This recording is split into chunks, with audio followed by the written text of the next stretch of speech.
Hello YouTube. So it's been a while, it's been a few months now since I've stopped doing my law recaps, but this is a vlog that I've kind of wanted to make for a past little while to kind of reflect on things, maybe to clarify some things, but also to help future analysts or historians or journalists in their plight in the esports scene. So to quickly recap why law news won't come back, I've already made a video explaining it, but as more time goes on, sometimes when you look back, it's easier to put things into better words or to better reflect on it. But basically, the short answer is I just don't want to do it anymore. The longer answer is there's other parts of life people have got to worry about. Maybe financially or something else like that. Just other priorities that I have to tend to. And at that point, making the law recaps and being a journalist not only didn't really appeal to me anymore, but it also didn't really make sense to keep doing it. But if I had no worries at all, if I didn't have to worry about money or other commitments or anything like that, I would probably still be doing it as my hobby, to kind of keep myself busy and doing things. At the moment now, I'm on a road to actually be an electrician, and referee at the same time. So that's kind of what I'm doing, because being in the esports industry, it's not the most stable industry yet. What I was doing, where it would have taken me, is also not the most stable career path ever. So the channel now, I simply just upload whatever I feel like uploading. I'm not trying to appeal to any viewers or fan bases or anything like that. I still leave the law recaps up there for historical reasons. As far as that the league scene is concerned, we've got from Season 4 Summer Split Week 5 up to the last week of the Season 7 Spring Split.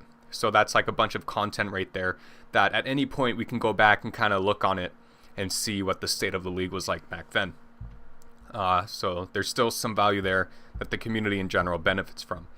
I do kind of have an original channel where I can upload other things, but for me it's my old channel is that was me back when I was still in school. And this is my channel for now when I'm out of school. That's just kind of that's for me really. So if I were to talk about my advice for future or aspiring analysts or journalists, if we first talk about my plight. So basically, I started making the videos when I came out of fresh out of high school because it's just what I wanted to do. Maybe about, I remember exactly how long it was. Maybe a year or so, several months afterwards, I played this game Talos Principle, which really introduced me and taught me a thing or two about philosophy, and that kind of helped me solidify that I need to label myself as a journalist or analyst if I want to be serious about what I'm currently doing. Later, I stemmed into being a volunteer esports wikis editor, and then I was also a article writer for Team Dignitas. So basically, a lot of what that entailed. At Dignitas, I didn't actually write about anything esports scene-wise. I was just kind of writing about guides on the game in general. So if I were to do it again, I would do the writing and the editing much earlier. Just taking that because esports wikis and Dignitas, they were a step in the right direction, probably a step that I should have taken much earlier. So if you want to be serious about doing this as your career or something like that, really be proactive and try to look for those opportunities. It's easy to be a journalist in today's age. YouTube channels, Reddit posts. There's many places that people can, put their content out there. And many places actually do want writers. Specifically Team Dignitas. That's where I was at. But I know a lot of other websites. They'll want, they want writers, for free. You can do it for free there. So it's really good to practice a lot. You kind of learn a lot by doing. You gain experience every time you do it. You build your resume. You get your references. That's the benefit. You can't just go right into it and say hey, I want you to pay me for writing. They're gonna want to see examples of your writing. So you're gonna have to redirect them to that. They have to actually see your current writing, and kind of see your approaches and stuff. Because they're not just going to be oh, you don't really have any background in this. Sure, yeah, we'll pay you. That's going to be worth our time. But ultimately, when you do your content for free, you do have to let your content speak for itself. You do kind of have to be good at it. Some philosophy that is definitely rings true is even when they teach, they learn. So when I was doing like my time capsule videos on, when I was just analyzing, the videos that I was pumping out, I'm putting up a bunch of rough notes on like the Cho'Gath rework or something like that. Like when they change his ults that like he gains like, I forget exactly, but like when he gets like 10 stacks now. So I put up some rough notes about, Cho'Gath in general as a champion, where like why he's kind of outdated, why, straightforward kits, what could be inherently wrong with him. And in practicing a lot of that, I actually did learn a number of things about Cho'Gath that helped me, kind of connect the dots and deepen my understanding of Cho'Gath as a champion. And, you take that, but you also apply it to like anything you really want to analyze, really. But it really, learning by doing, it really does, sharpen your brain a bit, kind of gets you into the rhythm of it.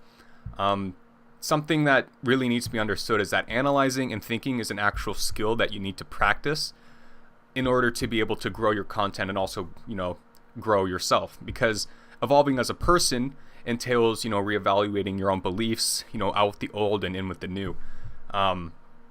Everyone, like, on a more personal note, when I was like, younger, I was a fairly anxious kid growing up. Now, everyone does kind of have their own anxiety. That's like, it's actually like a survival thing. Everyone has it. So like, say you're walking down the streets one night, you see a skunk on the side of the road, your anxiety is going to be like, okay, well, I don't want to get sprayed by the skunk. Maybe it's best to like, not walk directly into the skunk. And so in many ways, it's really good to learn how to channel that and kind of use it to your own advantage, because, your brain, it can be a really bad weapon against yourself. But, as Zenyatta says, that Overwatch character, a disciplined mind is your most dependable ally. You really do give yourself a lot of benefits when you, try to, hone your brain and, really use it for something worthwhile, not, worrying about like dumb or petty shit like that.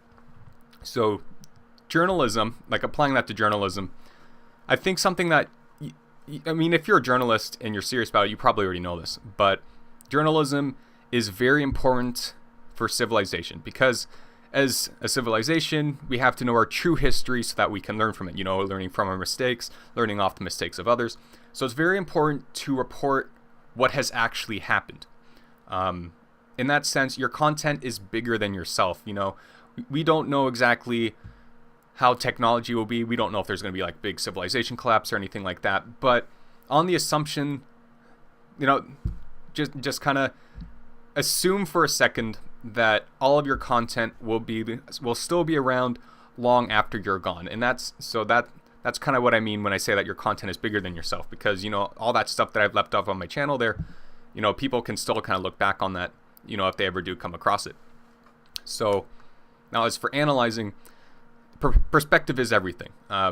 We go back to the medieval ages. This also ties in with journalism, where, none of us were around in the medieval times, but we do have points of view from like ledgers and journals from a big variety of people from the medieval ages. So, from the highest ranks of nobility to the lowest of the peasants, it does kind of in general paint the idea of what truly happened back then and like of what things were like. So even if we weren't actually there ourselves, we can still kind of, put together some of the pieces of the puzzle from everyone's point of view, because everyone is kind of looking at the exact same thing, but they just kind of have different points of view. And then when you have everyone's different points of view, everyone does kind of see something a little different. So sometimes in your analysis, you're going to be wrong. That don't be afraid of being wrong. Sometimes the information that you're stemming off of might be outdated, or maybe they got something wrong, and then that in turn makes your analysis wrong. And then when you try to look back on that analysis, there's just that little missed piece of information that's going to be carrying with you through everything else. So, but that's inevitable. Don't try to be like super, like it is really good to be like super spot on with everything, but also just know that sometimes you're going to be wrong, and there's really nothing wrong about that. So just remember that you're simply just contributing your point of view to the story. Now, however, your analysis must be backed with evidence that you know for sure happened, for it to be like, sound and valid, or at the very least fair. Your analysis has to be fair. And it's very important to identify what your gaps in knowledge might be, just in case you're talking about a subject you don't fully understand. So you might come to one conclusion, but then you can also say, well, I don't exactly know what happened in like this little area, so this conclusion might not be completely solid, but like people can still kind of work off that. And then people also know where the asterisk is in your information. It's important to know the difference between knowledge and intelligence. Knowledge is just kind of knowing your facts. So like 2 + 2 is 4. That's a bit of knowledge. Intelligence is what you do with that knowledge and how you interpret it into something useful. So as I kind of talked about earlier about, honing your own mind and something like that, I would kind of suggest that the more intelligent you are, the better you are at doing something like that. Someone that is a very good example to look up to is Thorin. And I'm not going to say that Thorin is the absolute nicest figure the scene's ever seen, but the reason why he is so important and why he is very good at his job and why people listen to him is he does know how to use that intelligence. He does know how to analyze everything. And also the fact that, he's been doing this for a really long time.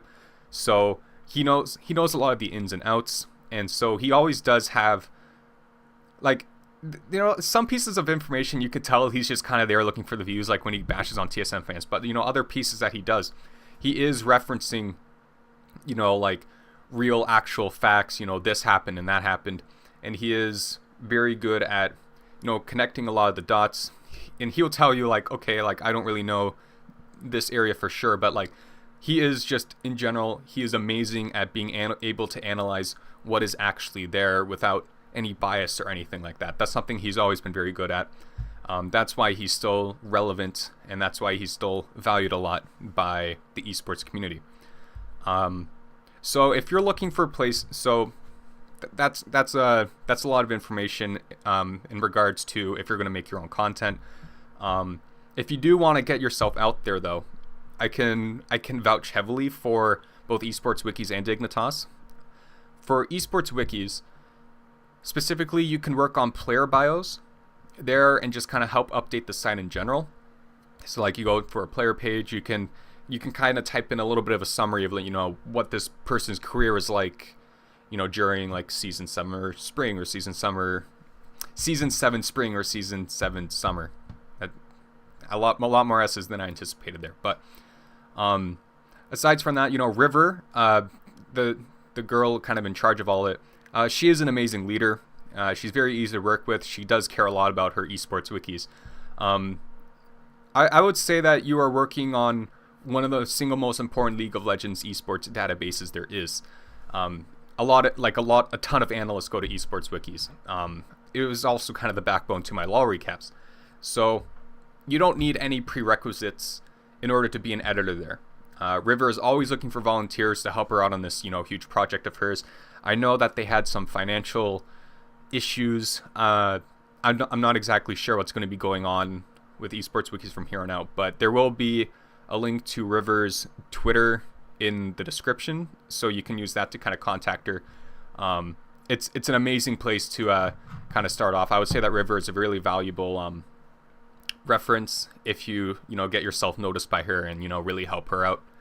I can also vouch for Team Dignitas, as I've said. When you start off as a writer, Dignitas, I know other places do it. I don't know for sure exactly which ones, but I do know at Dignitas they do. If they decide to accept you, there is a bit of a trial period, so you aren't technically their writer, but they try you out. So you do write like a number of articles within a certain time frame, like over, I forget exactly, but it's like they want you to do like X amount of articles every like 2 months or something like that. My memory's a little bit fuzzy there, but and then when you technically are the writer there, you aren't being paid for it, but there are like still some perks you can get from it. It also depends on how well your content is received. I can also say that like Pete, the guy that he was my higher up as far as Team Dignitas was concerned. He's a great guy. He's great at communicating to you what is expected of you and what you need to do. So he really does give you a lot of the tools that you need to succeed. So if you can get around with esports wikis and also like a team or website, kind of like that, those are really good steps in the right direction. You still have to, it is a lot of work though. You do have to be ready to do a ton of writing, a lot more writing than you're going to think. So, but yeah, I would also recommend, this isn't something I did with Dignitas, but writers for teams specifically, it does kind of help you get a foot in for analyzing. Like I theoretically could have done a bunch of analysis on actual Team Dignitas games and then given it to Pete, and then which he then forwards to the team, and you keep consistently doing that. That's a potential way to become an analyst for the team, for a team or something like that. So yeah, that's pretty much all the advice that I've got for now. I hope that you found it helpful, maybe you learned a couple things. And that being said, yeah, that's pretty much it. Thank you for watching this video. Yep, later.